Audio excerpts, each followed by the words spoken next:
Understanding Judaism and Zionism thanks to Israel SHAHAK's book, Jewish History, Jewish Religion, The Laws Against the Non-Jews, following Attitudes to Christianity and Islam. In the foregoing, several examples of the rabbinical attitudes to these two religions were given in passing, but it will be useful to summarize these attitudes here.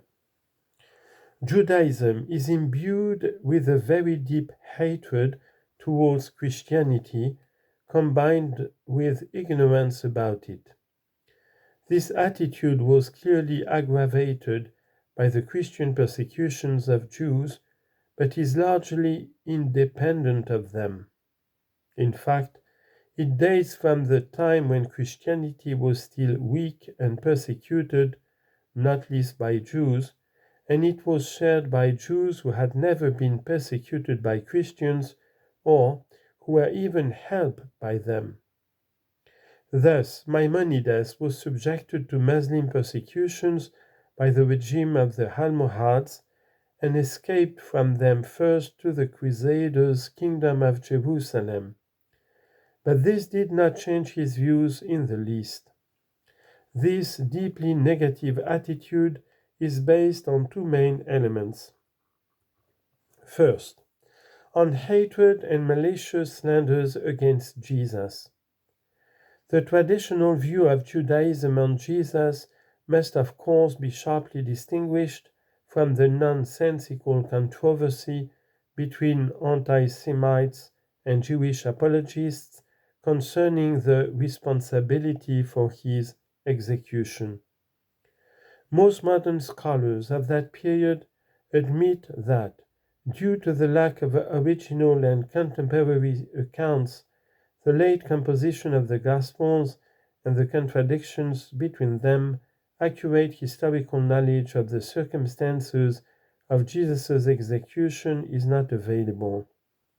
In any case, the notion of collective and inherited guilt is both wicked and absurd. However, what is at issue here is not the actual facts about Jesus, but the inaccurate and even slanderous reports in the Talmud and post-Talmudic literature, which is what Jews believed until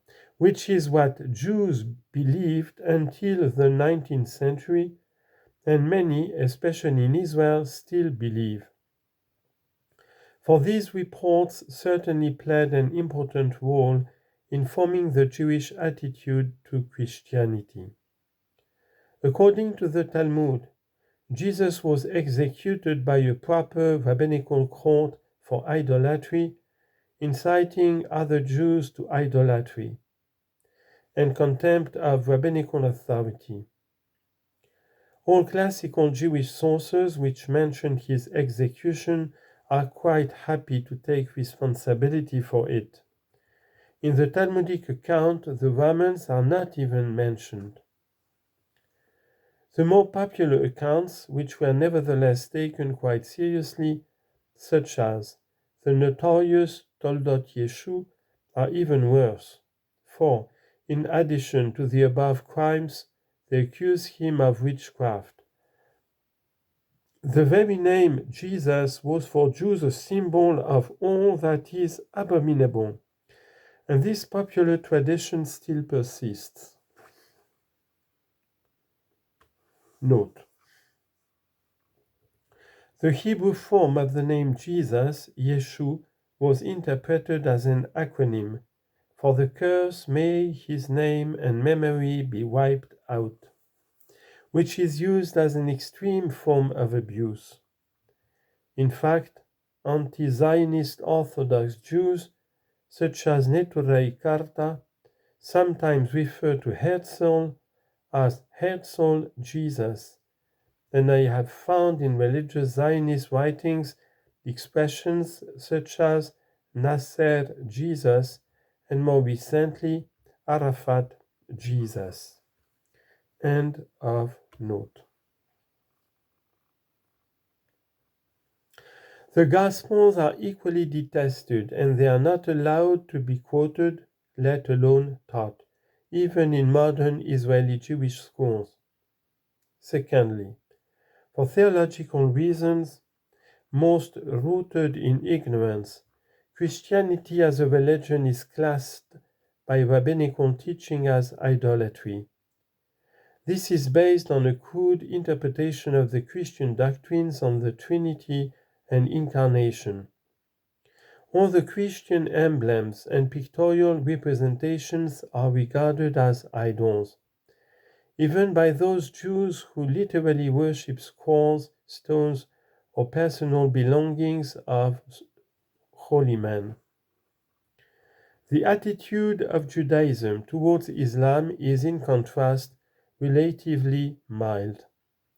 Although the stock epithet given to Muhammad is madman, meshuga, this was not clearly as offensive as it may sound now, and in any case it pales before the abusive terms applied to Jesus.